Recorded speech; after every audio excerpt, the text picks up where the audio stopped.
Bonsoir à tous. Soir d'info en seconde partie qui reçoit Alioune Tine. Il est le fondateur de Africa Jom Center. Bonsoir Alioune Tine. Bonsoir. Alors, l'amnistie pour Karim Wade et Khalifa Ababacar Sall, le président de la République a presse son ministre de la Justice d'œuvrer en ce sens. Quelle est votre réaction d'abord sur ça? Disons que c'est une petite éclaircie dans l'horizon encore illisible de 2024. Au-delà des calculs et des manœuvres politiques, moi personnellement, je suis satisfait que deux leaders politiques présidentiables qui avaient été privés de façon illégale de leurs droits civiques se voient restituer ce droit, ce qui permet quand même une meilleure ouverture du jeu politique. Ce n'est pas mauvais. Mais de mon point de vue, il faut quand même aussi en tirer les leçons. C'est vrai que si quand même vous avez le droit constitutionnel de participer aux affaires publiques, que vous soyez condamné, ok. Mais il faut, c'est vrai que être privé de ce droit, qui était tout simplement ce qu'on appelle une décision complémentaire, pas une décision essentielle. C'est comme une amende. Tant que le juge ne l'a pas prononcé, en réalité, vous êtes éligible. Et c'est ce qu'avait dit d'ailleurs le ministre de la Justice. Sauf que les juristes sont le ministre de la Justice, Sidiki Kaba, avait bien dit après que Khalifa Sall était éligible. Sauf que les juristes sont divisés sur la question parce qu'il y a des juristes qui disent que le juge n'est pas tenu de le dire à partir de 5 ans, c'est d'office. Non. Tu perds tes droits civils et politiques. C'est un droit fondamental. Ce droit-là, c'est un droit constitutionnel. Et il est évident que vous ne pouvez pas avoir tout simplement une peine complémentaire qui soit une peine ad vitam aeternam. Ça n'a aucun sens. Je pense que cette loi, il faudrait la relire, il faudrait l'adapter aux droits fondamentaux. C'est ça aussi, aux droits humains fondamentaux. Et ça, c'est une véritable violation des droits de l'homme. De deux, concernant Karim, c'est la CREI. Moi, j'ai écrit pour dire que ce tribunal ne remplissait pas les standards d'un procès équitable. Le tribunal d'exception. C'est exactement, c'est une juridiction d'exception. Et effectivement, ça a été dit dans toutes les juridictions, sur le plan régional, sur le plan international et partout. C'est pour ça que d'ailleurs, chaque fois que le Sénégal s'était présenté dans des banques pour demander quoi que ce soit ou auprès des États, il ne recevait pas de résultat. Parce qu'en fait, les gens ont estimé que c'était effectivement un procès qui n'était pas du tout équitable. Donc, le renversement de la charge de mon point de vue, il faut revenir sur une justice indépendante. C'est extrêmement important que la justice ne soit pas le bras armé de l'exécutif ou du chef de l'exécutif. Justement, le PDS a craché sur une amnistie. Ce que le PDS veut, c'est que Karim Wade soit blanchi, ce qui veut dire qu'ils veulent que le procès soit revu. De mon point de vue, je pense que c'est une étape vers la reconnaissance, vers la réhabilitation, ce qui s'est passé. Je pense qu'il faut quand même saluer ce qui s'est passé. Que Khalifa et que Karim puissent participer aux prochaines élections, il me semble que c'est une décision qui est importante, c'est une bonne décision. Moi, je le dis. Je dis au-delà maintenant des calculs, des manœuvres politiques des uns, des autres, etc. Tout ça, quand même, il faut le dire, que c'est une bonne chose. Nous l'avons beaucoup demandé. Il y a des soubassements. Même la semaine dernière, j'ai encore insisté là-dessus. Mais j'ai dit, président, c'est très bien, mais ce n'est pas suffisant. Qu'est-ce qui reste? Non, mais écoutez, le président doit libérer tous les détenus politiques. Le président doit libérer tous les détenus politiques des manifestations de juin dernier. C'est extrêmement important. Et le président de la République doit s'asseoir, discuter avec les gens par rapport à cet horizon. C'est ça que j'appelle le dialogue constructif. Ça, c'est mon nouveau concept de dialogue constructif. J'y tiens, non seulement valable pour le Sénégal, mais dans toute la sous-région qui est complètement secouée. Donc, il faut ce dialogue et il faut ce que j'appelle aussi une transition civile. Revenir effectivement aux assises nationales. Parce que quand même, les conclusions des assises si on les avait appliqués par rapport à l'hyper-présidentialisme, en fait, l'hyper-présidentialisme et ses dysfonctionnements, en réalité, affectent profondément, pas seulement Macky Sall, mais chacun des candidats dans leur façon de faire. Il me semble qu'il faut revoir ce concept consistant à dire le rendez-vous d'un homme et d'un peuple. Ça, franchement, c'est le despotisme. Et c'est ce qu'on appelle, comme on dit, les monarques républicains. Il faut en finir avec cette vision. Et ça demande quand même qu'on discute. Chaque fois, les gens, ils répètent comme ça, de façon automatique, rendez-vous d'un homme et d'un peuple. Vous voyez ce que ça produit. Mais sauf que les assises nationales, le président avait émis des réserves sur les assises nationales. Quand il est arrivé, il a quand même commandité ou demandé à la CNRI s'est réunie pour quand même, au nom du président de la République. Jusqu'à présent également, on n'a pas vu ce que le président en a fait. Mais c'est pour ça que les assises sont là, les conclusions de la CNRI sont là. C'est pour ça que nous sommes en train de vivre les difficultés que nous avons. C'est-à-dire que sans une réforme profonde de nos institutions, il faut bien reconnaître une chose, nous sommes dans une espèce de fin de cycle. Nous sommes dans un autre monde qui devient encore beaucoup plus compliqué. Et il le sait, beaucoup plus compliqué. C'est compliqué aujourd'hui au Sénégal. J'ai bien écouté, par exemple, à la fois Barthélémy Diaz, je les ai écoutés, et j'ai écouté aussi Sonko. Vous savez ce qu'ils disent? Ce qu'ils disent, c'est important et il faut l'étudier. C'est la rupture entre la légalité, c'est-à-dire ce qu'on impose à ces gens, qui est une légalité d'ailleurs très contestée, et la légitimité. Il dit, nous sommes légitimes, n'acceptez pas que les tribunaux fassent. Ça, c'est un problème aussi qu'il faut étudier. Pour l'étudier, il faut effectivement connaître la séparation des pouvoirs. C'est extrêmement important que la justice fasse correctement son travail de régulation politique. C'est le travail de régulation politique qui nous amène énormément de problèmes. Que ce soit maintenant, que ce soit la justice pénale, que ce soit la justice constitutionnelle, franchement, elles ne doivent pas être le bras armé pour liquider des adversaires politiques. C'est ce que j'appelle aussi la criminalisation de l'opposition. Maintenant, je dis, certainement, on est dans un processus de décriminalisation. Mais discutons-en. Discutons-en. Et discutons aussi sur le fait que la reddition des comptes, c'est quelque chose d'extrêmement important. Justement, c'est dans le cadre de la reddition des comptes que Karim Wade a été condamné à 6 ans de prison. C'est quand même l'ancien maire de Dakar, il a été également condamné pour corruption. Mais ça va encore passer par perte et profit au nom d'intérêts ou de deals politiques.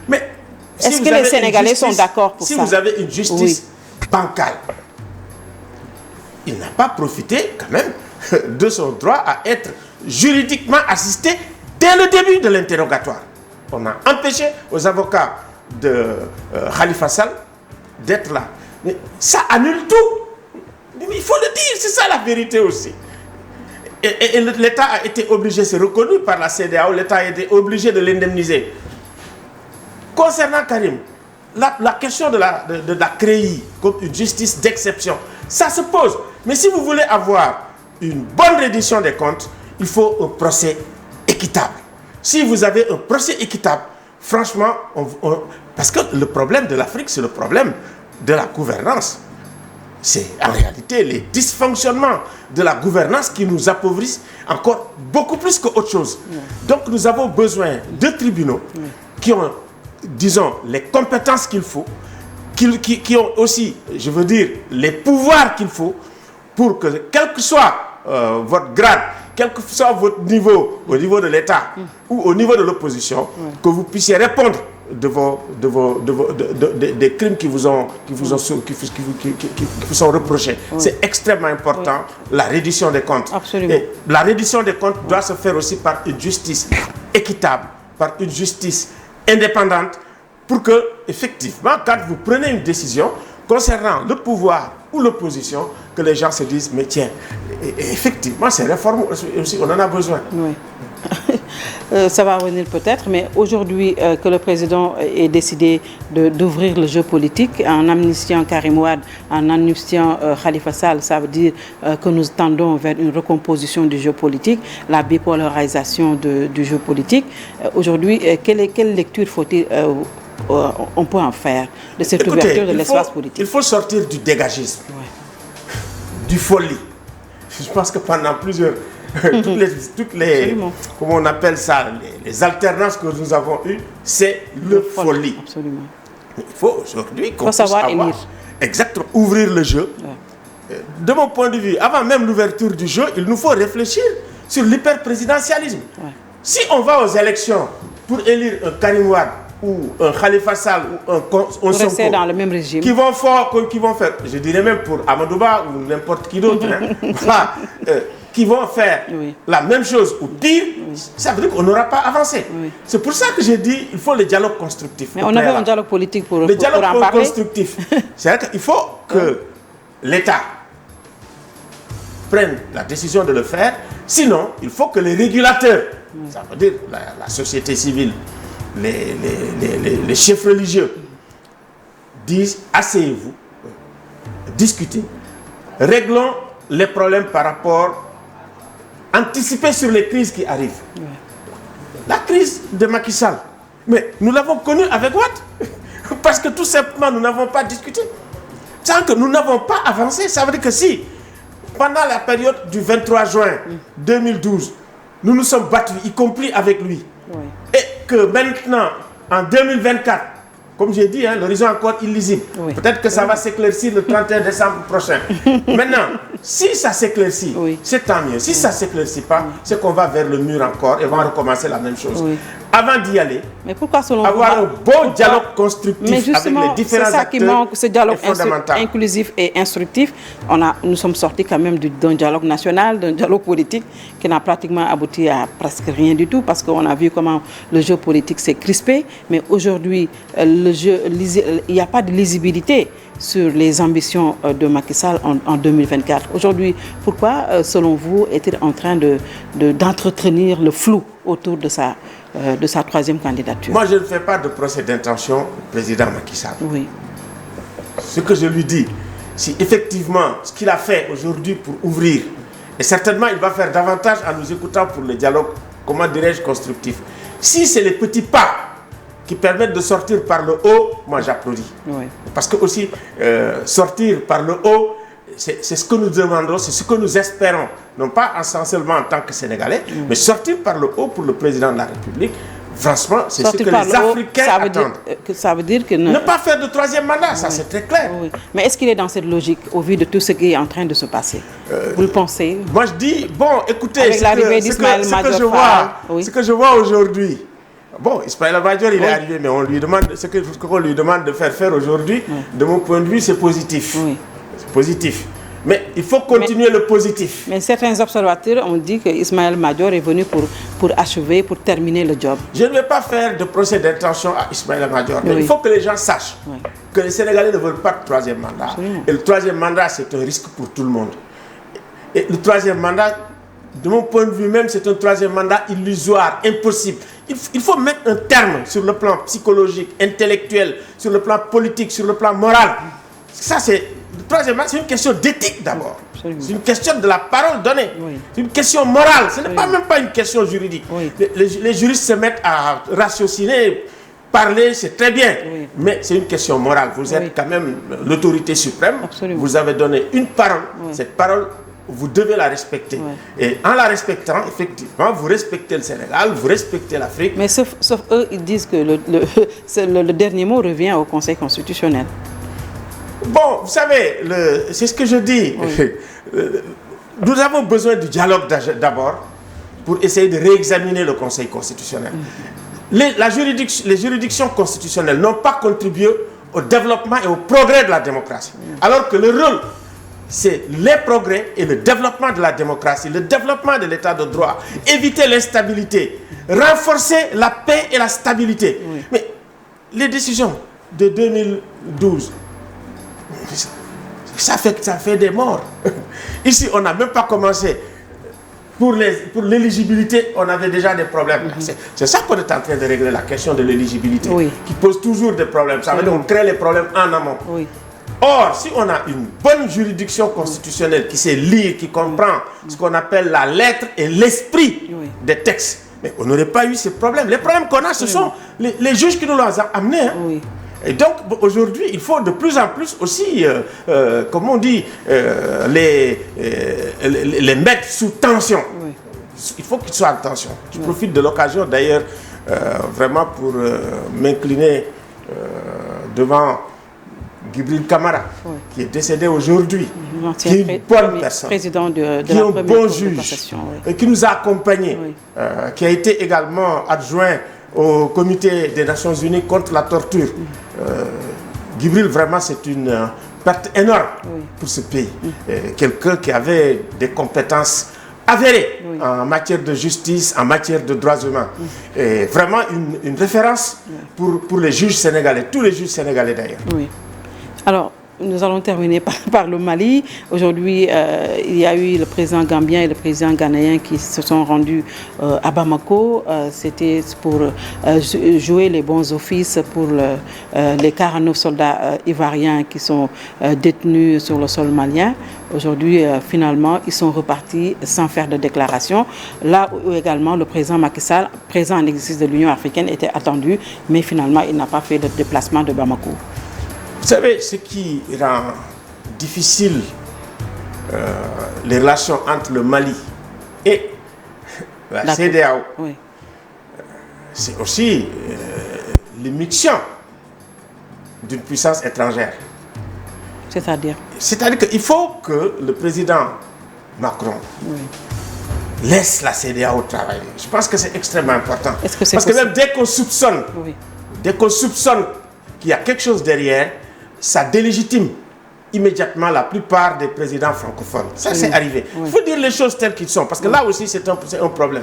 L'autre problème, vous ne pouvez pas avoir une autorité morale sur des gens qui ont fait un coup d'État militaire, alors que vous avez fait un coup d'État inconstitutionnel.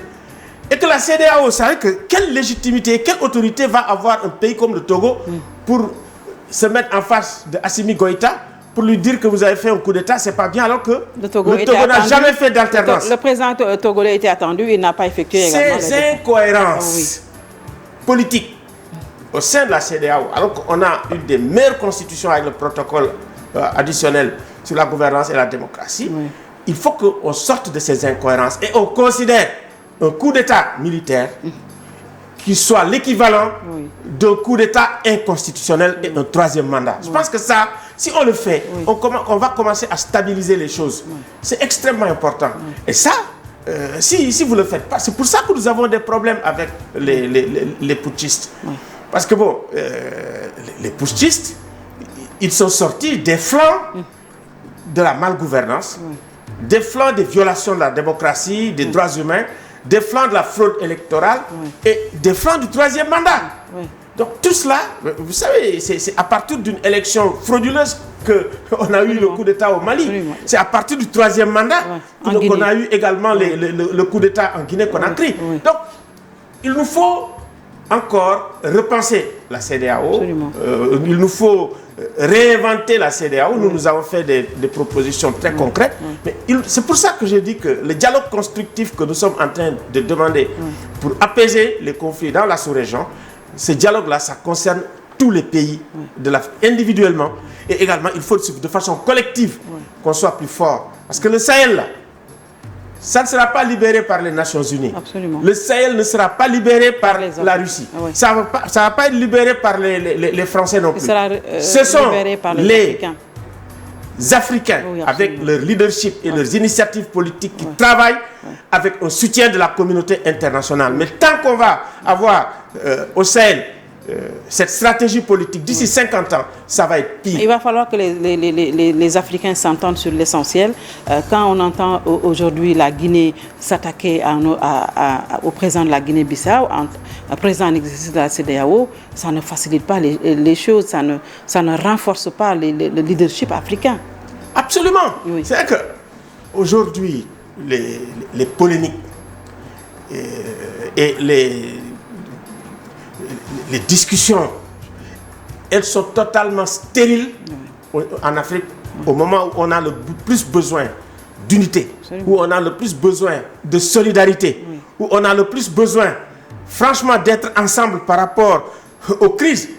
Parce que la crise européenne nous frappe en pleine figure, tout simplement parce que nous sommes accrochés à la géopolitique européenne financière qui est, comme on dit, l'euro. Quand l'euro plonge, nous on plonge. C'est pour ça que nous avons dit également, ça c'est également une deuxième préoccupation de Africa Jom Center, c'est la construction d'une géopolitique africaine. Si nous ne faisons pas, si nous ne construisons pas sur le plan de la sécurité, sur le plan monétaire, sur le plan économique, sur le plan des relations internationales, une géopolitique africaine, mais nous allons être dépendants de la géopolitique des autres. Et pratiquement depuis le congrès de Berlin, on a l'impression que c'est le cas. Et on a l'impression qu'il n'y a pas cette réalité politique de rompre avec ce qui a existé jusque-là. Exactement, mais il faut qu'on continue de parler. Oui, parlons, comme disent les autres. Merci beaucoup. C'est moi-même. Binta. Alioune Tine, fondateur de Africa Jom Center. Merci d'avoir suivi. Bien, bonsoir.